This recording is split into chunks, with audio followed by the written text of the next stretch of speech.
Olá, veja os destaques desta edição. Lei autoriza ônibus a parar fora do ponto em período noturno. Torcida mista em clássicos do futebol ainda depende de decisão judicial. Veja como os vereadores podem ajudar na preservação do patrimônio da cidade. E o Câmara Rio Notícias começa agora. Uma decisão do Tribunal de Justiça do Rio autorizou a torcida mista no jogo entre Flamengo e Fluminense, mas a liminar que determina a torcida única em clássicos do futebol ainda está valendo. Veja na reportagem de Aline Bordalo. O Fla-Flu agitou o Rio de Janeiro antes mesmo do pontapé inicial. Uma guerra de liminares na justiça deixou um clima de suspense no ar. Às vésperas do confronto, estava decidido que só os torcedores do Fluminense, o mandante, poderiam assistir ao jogo no estádio Newton Santos. Mas os clubes e a Federação Carioca recorreram e o Tribunal de Justiça liberou a entrada dos rubro-negros. Lado a lado, os presidentes dos dois clubes comemoraram a decisão. A tradição do futebol de ter as duas torcidas cantando pelos seus times pode ser preservada e deve ser preservada. A tradição de torcida mista no Rio de Janeiro, ela tem que ser preservada, faz parte da nossa cultura, é um direito que nós temos, é uma prerrogativa nossa. E o desembargador Gilberto Félix reconheceu isso para nossa alegria. O motivo da decisão drástica foi a morte de um torcedor do Botafogo nos arredores do estádio no mês passado. O assunto ainda não foi encerrado e pode voltar à pauta. A violência já fez com que clássicos em São Paulo e Minas Gerais, por exemplo, fossem realizados com torcida única. Mas será que os cariocas concordam que essa é a melhor maneira de acabar com as brigas entre as organizadas? Eu sou a favor das duas torcidas. Eu acho que o jogo ontem foi muito legal. Todo mundo pedindo pela paz, eu creio que vai funcionar. Duas torcidas, sempre. Não adianta fazer esse negócio de botar uma torcida só, que o negócio não é no estádio, é fora dele. Tem que acabar aqui fora. Ou então punir o clube que está fazendo isso. Para quem é a favor da paz, para quem não gosta da bagunça, eu sou a favor. Agora, para os clubes, para os torcedores, vai ficar ruim, entendeu? Mas eu acho que não vai vingar isso não, porque os clubes não vão querer perder dinheiro. O exemplo disso foi ontem, né? Tinha liminar, vai e volta, acabou ficando. Quer dizer, tomara que dê certo. Eu espero que dê certo, como torcedor. O vereador Felipe Michel, que é ex-jogador do Flamengo, diz que as partidas com torcida única são ruins para todo mundo. Eu tenho certeza que não é esse o caminho. O caminho é lei mais severa, cumprirmos a lei, que dessa forma todos aqueles que forem cometer o ato, eles vão pensar duas vezes. Torcida única não é bom para o torcedor do Fluminense, não é bom para o torcedor do Flamengo, do Vasco, do Botafogo, de todos os times do Rio de Janeiro, do Brasil. Uma lei aprovada na Câmara Municipal autoriza os coletivos a parar fora do ponto a partir das 10 horas da noite. O objetivo é aumentar a segurança dos passageiros que esperam transporte em locais mal iluminados e desertos. A violência anda de carona nos ônibus do Rio. Está cada vez mais difícil encontrar um passageiro que ainda não tenha sido vítima de assalto. Já fui assaltada várias vezes, inclusive estou esperando o ônibus que eu provavelmente posso correr o risco de ser assaltada. Se pendura na janela e toma mesmo o celular. Eu já fui assaltado várias vezes nessa linha aqui, 342. Muitos dos assaltos acontecem à noite, não só dentro dos ônibus, como também antes e após a viagem. As maiores vítimas são mulheres e idosos. Para tentar dificultar a ação dos assaltantes, a Câmara Municipal aprovou uma lei que obriga os motoristas de ônibus a parar fora do ponto após as 10 horas da noite para mulheres, idosos e deficientes. O projeto de lei é de autoria do vereador Júnior da Lucinha. É uma lei importante que permite o desembarque após as 10 horas da noite de mulheres, idosos e deficientes físicos, visando dar mais segurança para essa parte significativa da população. Hoje nós temos índice alarmante de número de assaltos, principalmente quem trabalha à noite e às vezes o ponto fica a 500 a 1 quilômetro do ponto a seu trabalho.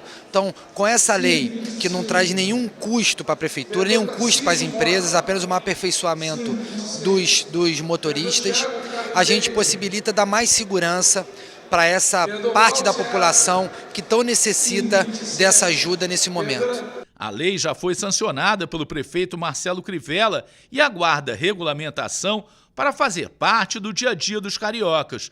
Os passageiros aprovaram a iniciativa do vereador do PMDB.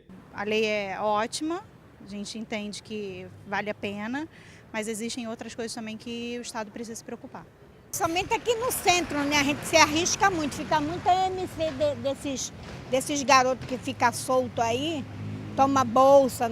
Agora melhorou bastante com esses policiais que andam aí de bicicleta, melhorou muito. A falta de iluminação em determinados locais, e isso daí vai ajudar principalmente o pessoal que mora em locais mais, como é que se diz, mais perigosos.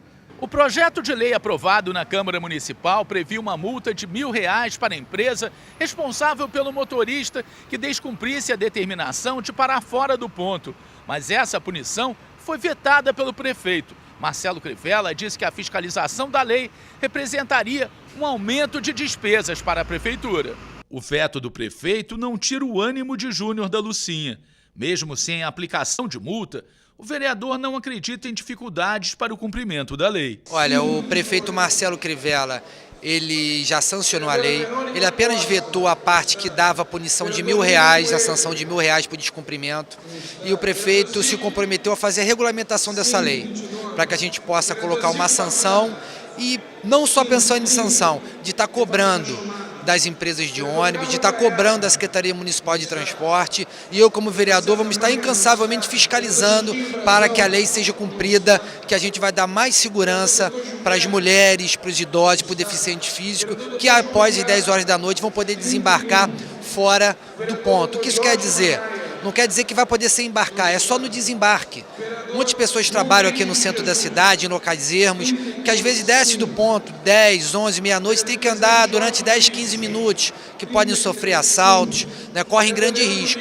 Com essa lei a gente acaba com essa distorção, a gente dá mais segurança para a população, para os usuários do transporte público de ônibus.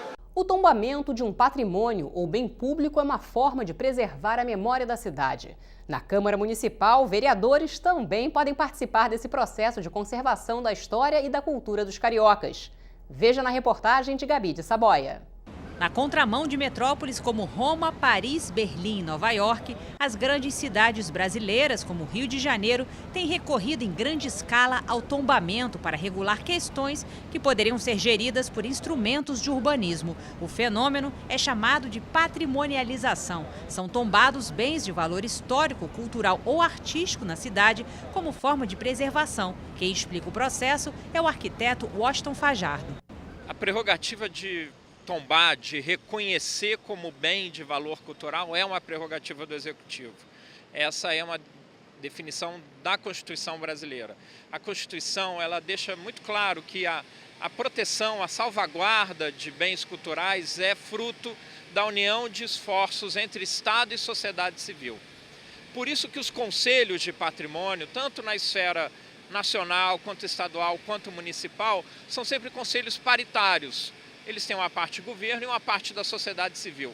Ou seja, essa união é que aconselha o Executivo a reconhecer um bem cultural, tanto material quanto imaterial. A Rua das Flores é uma pequena travessa que faz a ligação entre a Conde Bonfim, na altura da Praça Santos Penha, e a Santo Afonso. Pequenos comerciantes disponibilizam uma grande variedade de flores, buquês e arranjos em quiosques e barraquinhas, tornando o local bastante bucólico e aprazível. Esse trecho se tornou patrimônio cultural e ecológico do município do Rio.